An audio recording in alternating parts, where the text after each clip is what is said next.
My name is Cedric Fisher, and I own a book publishing company. In fact, we publish both books and magazines. We publish two magazines. One is called San Antonio's Influence. You see my shirt here. Our crew is just to the right here. You see the big poster panel with the mayor on it. We publish that magazine. It's Influence is a business and leadership magazine for the city of San Antonio. We also publish another magazine called I Am Latino. And I Am Latino is a lifestyle magazine for, you guessed it, Latinos. In addition to that, we publish books. We have a one-stop shop for the entire turnkey book manufacturing process. Soup to nuts. We can write, edit, illustrate, photography, cover design. All you're registering it with the Library of Congress, marketing, promotion, publicity. We do it all. So we're always looking for aspiring authors who have a great story to tell, like this young lady in front right here. I want to say thank you first and foremost to Wayland Baptist University for having us out here today. We really appreciate you, Jim Antonin and his great department, and these wonderful folks you see with the Wayland t-shirts. Viva la Salud. They're gorgeous. When I grow up, I want one of those shirts.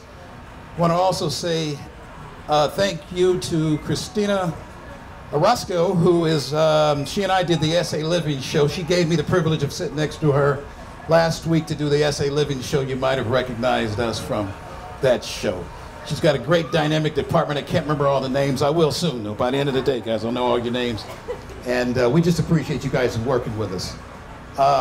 My crew, by the way, for Influence Magazine, I Am Latino Magazine, Marcia Shelf Orlandi, she's got a shirt in the back here, is our executive VP.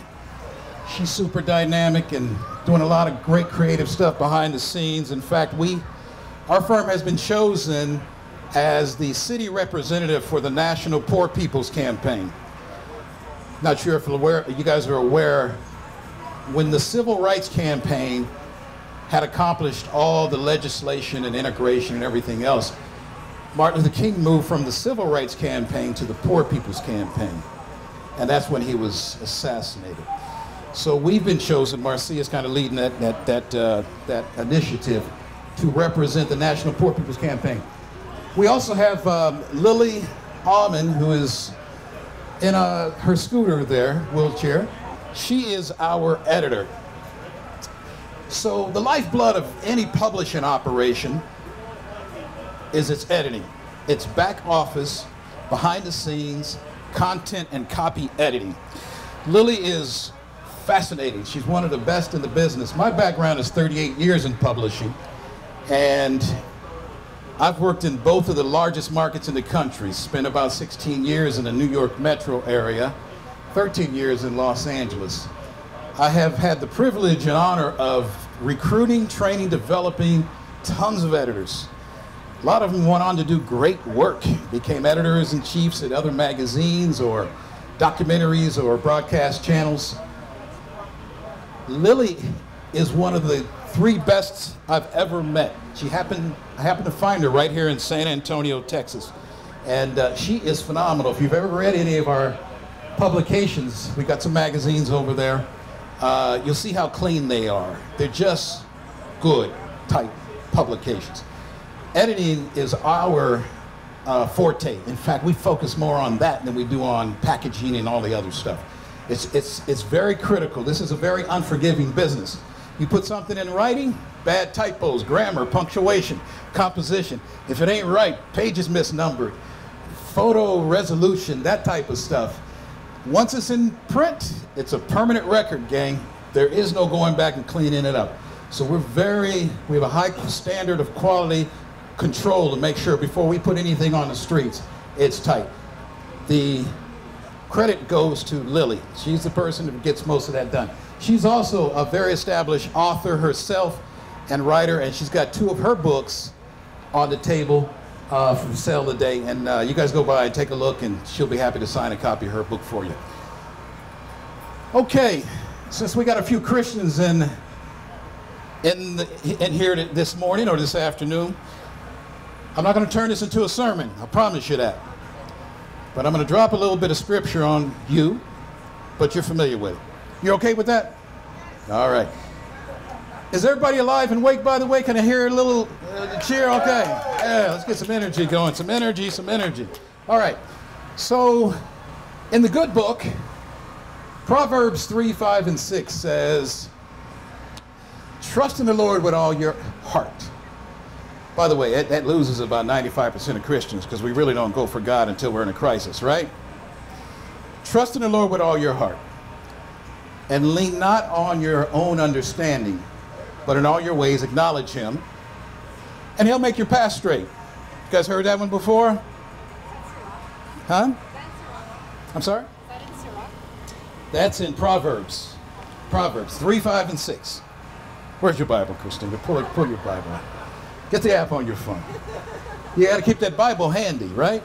You got to have that word in your bone and marrow. Sometimes you can't reach for your Bible. You got to know where it is in the good book.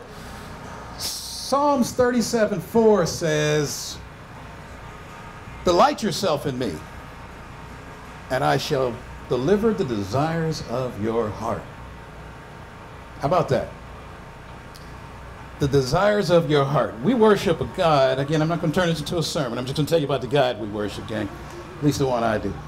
We worship a God that is into detail. He really wants to know what you want in your life. Order your life like you do a pizza.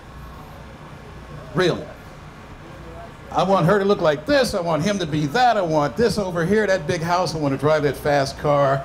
God, I want a good, healthy body. I want a great spirit. I want to go to church every Thursday night and Sunday mornings. If it lines up with the Spirit of God, he will deliver it for you. So, that reminds me of a poem I once read by Barbara Smallwood and Steve Kilborn. You guys might have heard this one. It goes like this. Whatever your mind can conceive and believe, it can achieve. Dream great dreams and make them come true. Do it now. Each and every one of you is unique. In all the history of the world, what's your name? Sorry to bother you having your water. Ronnie? Ronnie. Ronnie, in all the history of the world, there's never been anyone quite like you. It's shocking, isn't it? But I promise you, Ronnie, in all infinity to come, there'll never be another person hardwired from the arches up quite like you. You're one of a kind, man. You're one of a kind. If you build castles in the air, your work need not be lost. Put foundations under them. You can do that. Never affirm self-limitations.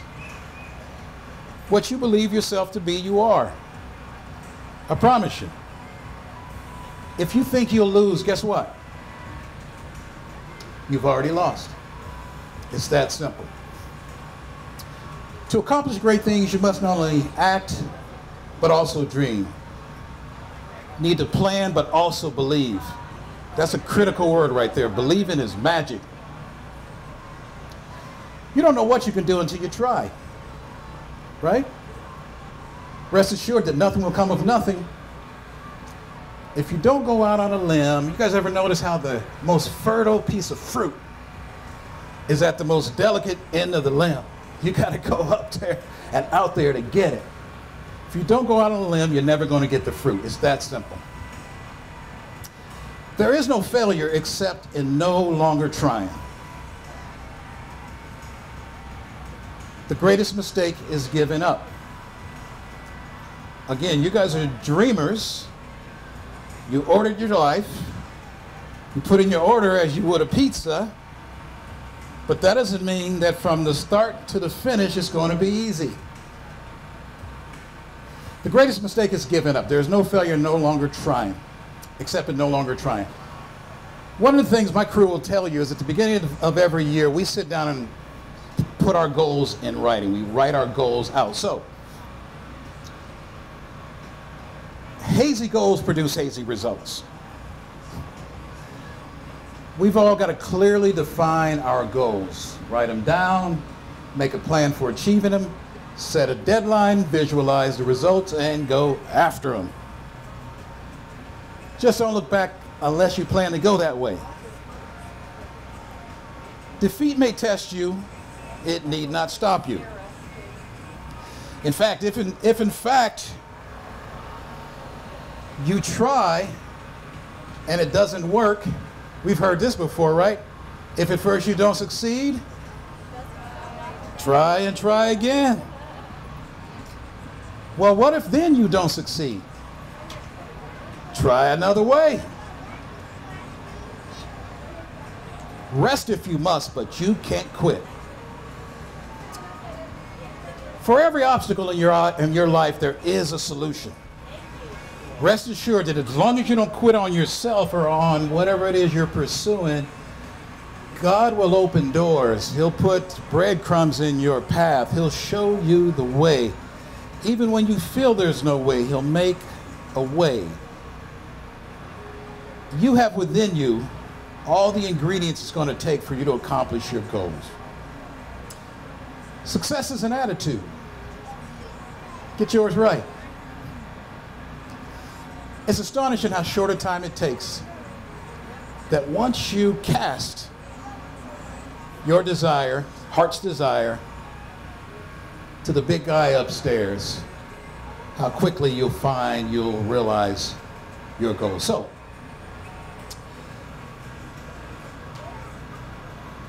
in a second here, the gentleman is going to follow me. His name is Daryl, wonderful fitness trainer, personal trainer, holistic, good health, get your life in gear kind of guy. He's phenomenal.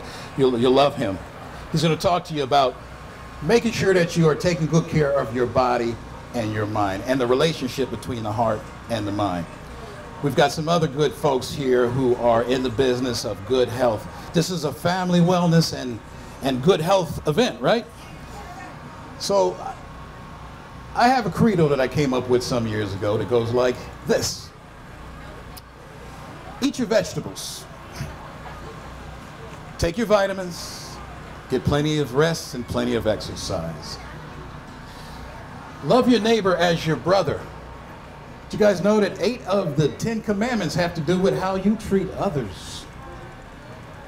Love your neighbor as you would your brother. Love your brother as you would yourself. Respect yourself. Respect yourself. If you're not getting respect from others, you need to check with the person in the mirror. Respect yourself. That's of utmost importance. Say your prayers. God will give you everything you need. Remember that the best cure is prevention. And there is no better therapy for life's pain and struggle, Ronnie, than laughter. Keep laughing and keep smiling. Every day above ground is a good day. That's worthy of smiling about, right? I made that famous, by the way, before Pitbull did, so I get the credit on that. I need to call him and get my royalties. Also, never let what you can't do keep you from doing what you can do. And never let the weather dictate what type of day you're going to have. God says, you take the first step, I'll take the next. For every promise in the Bible, there's an offering you must make. There's something you must do, right? Matthew 6:33 says, seek ye first the kingdom, and then all things will be added. Proverbs 3:5 and 6 says, trust in the Lord with all your heart, and then He'll make your path straight. Mark 11:22 through 24, have faith in God. That's what you got to do first. And then you can speak to that mountain over there and have it move. Never let what you can't do keep you from doing what you can do. Never let the weather dictate what type of day you're going to have. Be a good Samaritan. Make the least of the worst and the most of the best. Love yourself and love your neighbor. All right, gang, that's all for me. I'm welcoming questions at this point. What's the biggest challenge you overcome? Fortunately, I've had the privilege of living life beyond the 50-yard line, gang. I'm in my mid-50s now, so once you get to, God willing, you get to see 50, you've been through some stuff. You've had to overcome some challenges. I guess my biggest was at the age of 36, I was misdiagnosed with a blood disorder that was called a blood disease. And, you know, I was pretty much told, go get your affairs in order. We can't figure this out. They had put me on all sorts of cocktails and tried to get my lifestyle changed and everything else. And, of course, I was scared half to death. Family was scared half to death. We didn't know what was going on. I'm 36 years old, had a super career, traveling a lot. And when you find yourself in the face of death like that, God calls it in Psalms 23, when you're walking through the valley in the shadow of death. Now, you should fear no evil, but that ain't necessarily true. When you're up against it like that, guys, fear is one of the emotions you're dealing with. And that ain't necessarily what's going to happen to you, but it could be what's going to happen to all the people, for all the people around you that you support or who depend on you. But anyway, Daryl, I had to overcome that. And by the grace of God, I was introduced to a doctor who knew exactly what I was dealing with and knew the cocktail or the drug that I needed. By the way, you could only get it through him, which is interesting. It's kind of like a drug dealer, right? I got the stuff, but you got to buy it from me. Anyhow, I was able to take it, and 6 weeks to 2 months later, man, was able to completely get rid of that disorder, and happy to be standing here today to talk about it. Appreciate that question. Another question? Christine. Practical tips for young people? What's that? Do you have any practical tips for young people who are, you mentioned getting up again, so any practical tips for us to get up and try again, keep going? Practical tips for young people, okay, to get back up and keep going. Well, I will say this, just about anything worth having in this life is going to require work. Now, we talked about clearly defining your goals, right? Make a plan for achieving them, set a deadline, visualize the result, write them down, set a deadline, visualize the results, and go after them. But the journey between that and manifestation, or start and finish, planning and destiny, the journey, on our tombstones, they call that the dash, right? That process in there can be quite turbulent. Get ready. And oftentimes, when you are desiring something great in your life, after something great in your life, whether it's professional, career-wise, whether it's personal or individual, something, you're trying to lose 50 pounds. Part of the challenge, two things God's going to require from you. Faith and patience. And part of the challenge is there is another spirit out there. There's two spirits in this world, right? The good one and the bad one, the holy one and the evil one. That other spirit's going to try and get you to abort your destiny. In the book of Romans, they talk about that the devourer's out there to kill, steal, and destroy. What he really wants is your potential. The only thing he's really after is your potential. He knows where you could go if you line up with Christ and live out your purpose. He knows where you could go. So he wants to get you to abort your own journey and purpose. Between start and finish is going to be quite turbulent. I promise you. It's just, every now and again you'll be an overnight success with whatever you're trying to do, but most of the time you're going to have to walk it out. And it's during that walk that you could stumble, fumble, find yourself upside down at times. losing energy, losing faith, believing that it ain't for you because it's so hard. But here's how it works. You gotta keep your eye on the prize. I call it the 10,000-foot view. If you can get to the mountaintop and see your life as God sees it, because that's where he's parked at, by the way, the 10,000-foot view, you won't get too caught up in the minutia that's going on the runway. And you got to, at times, guys, because you can listen, I'm telling you what I know.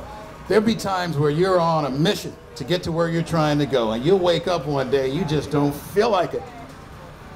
You know what I mean? Your energy ain't there, your encouragement ain't there, you're just not sure if you can really achieve what it is that you're up against, that you're after. And it's those times where you're going to dig deep and find it within your heart to get back on track and keep going. At times it's a day at a time, at times it's an inch at a time. Just keep moving forward. Daryl's going to talk to you guys about the why. It's important to have a why you're doing what you're doing, because you're going to need to remind yourself at times. It could get dark, I'm telling you. You could be going after something that's really bigger than your ability to pull off, but God has called you, and you answered the call. You didn't even see this in your life. Years ago, you didn't plan for this, but you feel that calling, that tugging in your heart, that burning desire that's telling you to go do this. And part of what God is doing is he's giving you that desire. He's putting that desire in your heart, but here's what he's also going to put in there with it. He's going to put in there a why you need to do this, why you need to walk this out.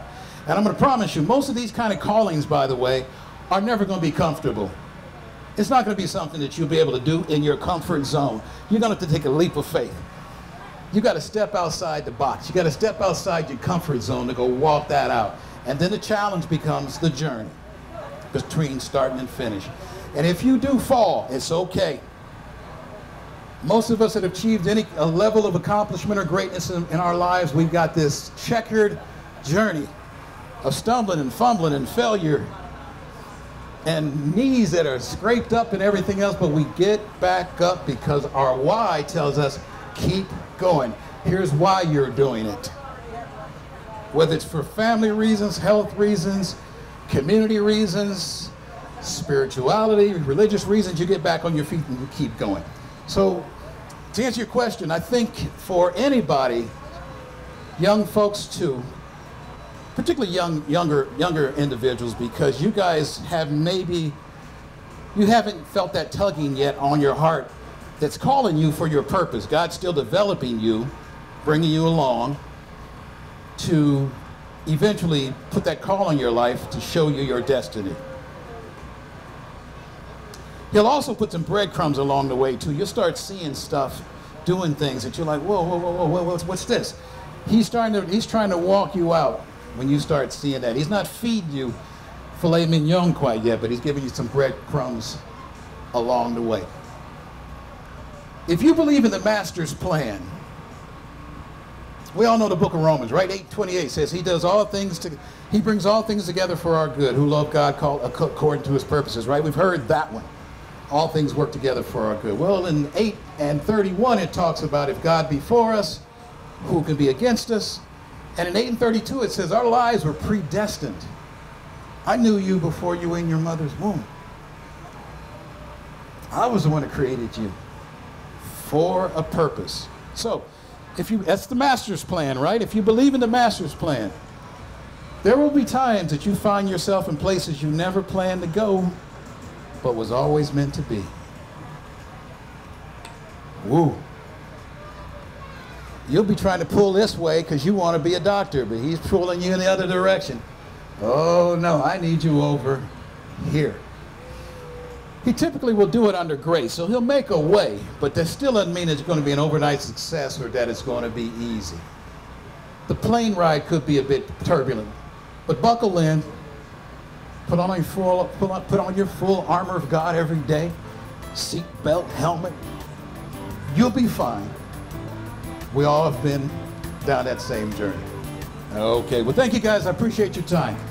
come see us at our booth over here.